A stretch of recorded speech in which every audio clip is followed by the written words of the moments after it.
दोस्तों आपने अपना फॉर्म 1910 भरा है और आप परेशान हैं कि ये कितने दिन में पास होगा, कब आपके पैसे बैंक खाते में आएंगे। तो इस वीडियो में मैं आपको कंप्लीट जानकारी देने वाला हूं। नमस्कार दोस्तों, मेरा नाम है सागर। मैं हूं एक पीएफ कंसल्टेंट और ये पीएफ का बेस्ट चैनल है।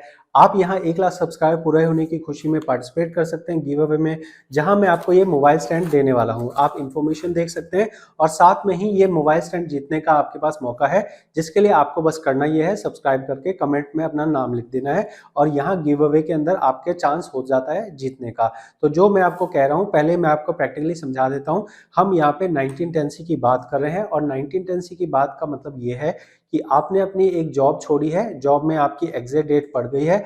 एग्जिट डेट पड़ने के बाद आपने अपना पूरा पीएफ और पेंशन निकालना चाहा, इसके लिए आपने 1910 फॉर्म भरा है और अब 1910 फॉर्म भर के आपका अंडर प्रोसेस में चल रहा है। तो मैं आपको ये प्रोसेस समझाना चाहता हूँ कि ये कितना टाइम लगता है। मैं जो कह रहा हूँ वो प्रैक्टिकल जानकारी है, जो आपको दिखा रहा हूँ ये एक्चुअल केस है, एक्चुअल किसी का पीएफ अकाउंट है। जो कहूँगा आपको प्रैक्टिकली सारी चीज़ें दिखा के कहूँगा। वीडियो कंप्लीट देख लीजिएगा, 50 वीडियो देखने की जरूरत नहीं है। तो यहाँ पे ट्रैक क्लेम स्टेटस पे हम आ रहे हैं, तो आप देख सकते हैं कि यहाँ 1910 फॉर्म भरा हुआ है। अब मैं आपको ये पहले जानकारी बता दूं कि पीएफ ऑफिस क्या कहता है इस बारे में कि हम कितने दिन के अंदर फॉर्म पास करते हैं। फिर मैं बताता हूं कि मेरे अनुभव में ये एक्चुअल में कितने दिन में पास होता है। तो इसके लिए हमें एक सिटीजन चार्टर नाम से डॉक्यूमेंट होता है। ये डॉक्यूमेंट ऐसा कहता है कि कोई सरकारी काम हम कितने दिन में कर देते हैं। तो इसके अंदर अगर आप देखेंगे तो यहाँ पे ऐसा लिखा हुआ है हमारे सर्विस का स्टैंडर्ड क्या है। सर्विस का स्टैंडर्ड मतलब है कि हम कितने दिन में कोई फॉर्म पास कर देते हैं। तो यहाँ आप देखेंगे फॉर्म 19 के ऊपर ये लिखते हैं 20 दिन। हमारे कानून, जो इनका कानून है, जो एक्ट होता है, वो 20 दिन कहता है और हम आमतौर पे 7 दिन में कर देते हैं। तो मेरे अनुभव से जो यहाँ पे लिखा है 20 दिन, तो यहाँ पे ज्यादातर फॉर्म जो है वो 20 दिन के अंदर अंदर पास हो जाते हैं। लेकिन अगर मैं अपने 5 साल के अनुभव से बताऊं तो मैं आपको इस चीज पे बिल्कुल रिलाई नहीं करने के लिए बोलूंगा। जो असली घटना है, जो असली बात है, वो मैं आपको यहाँ पे बताता हूँ। असली बात समझने के लिए सबसे पहले आप ये समझिए कि पीएफ ऑफिस के अंदर फॉर्म किस तरह से प्रोसेस होते हैं। फॉर्म प्रोसेस होने के लिए देखिए, एक तो हो गया ईपीएफओ। ईपीएफओ जो है एक संस्था हो गई। अब इस संस्था के अलग अलग स्टेट के अंदर अलग अलग पीएफ ऑफिस है।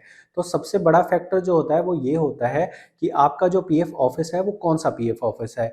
अगर आपका पीएफ ऑफिस गुड़गांव का पीएफ ऑफिस है तो आप मान के चलिए कि आपके पीएफ फॉर्म के अंदर मिनिमम जो है 10 दिन का टाइम लगेगा, मैक्सिमम 20 दिन या 25 दिन या 30 दिन का भी टाइम लग सकता है। अब मैं क्यों कह रहा हूँ ऐसा, इसलिए कह रहा हूँ क्योंकि गुड़गांव में स्टाफ कम है, फॉर्म ज़्यादा आते हैं।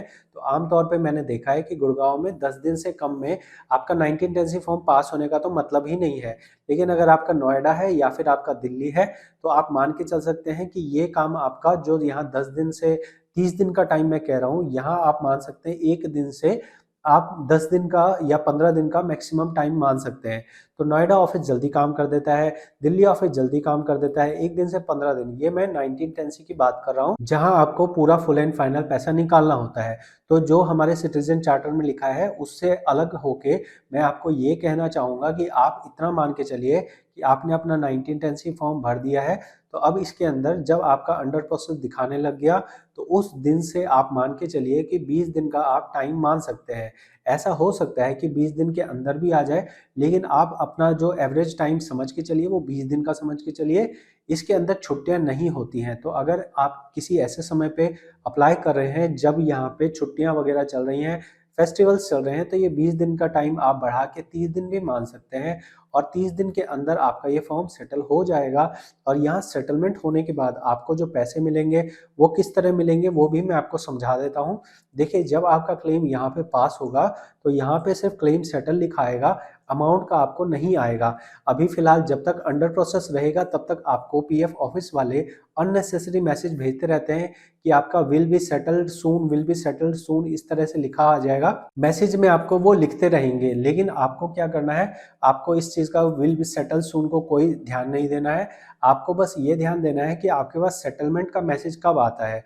जब आपके पास सेटलमेंट का मैसेज आता है तो वहां पे ऐसा लिखा रहता है कि आपका क्लेम फॉर्म हमने सेटल कर दिया है और इसके अंदर हमने इतना अमाउंट सेटल किया है। जो अमाउंट आपका सेटल होगा वो 2 बार करके होगा। एक बार आपको 19 नंबर फॉर्म का आएगा और एक बार आपको 10C फॉर्म का अलग आएगा। तो मैं यहाँ आपको दिखा देता हूँ, जो चीज़ें मैं कहूँगा प्रैक्टिकली दिखा के कहूँगा। और यहाँ आप देख सकते हैं कि हम यहाँ पे पीएफ पासबुक के अंदर आ गए हैं।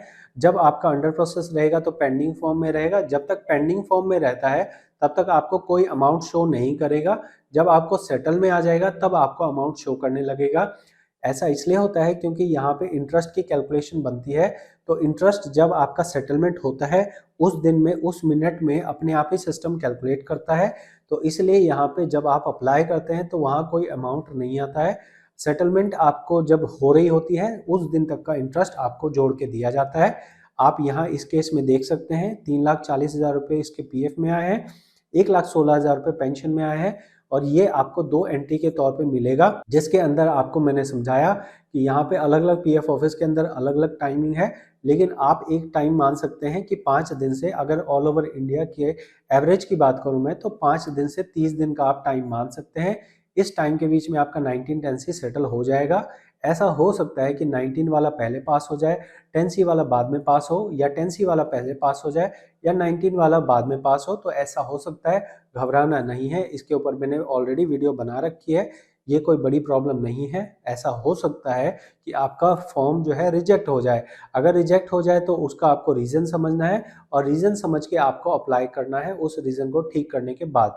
तो यहाँ जो मैंने आपको जानकारी दी है ये बेस्ट जानकारी है, कंप्लीट जानकारी है। एक एक चीज़ मैंने आपको विद प्रूफ, विद एविडेंस दिखाया है।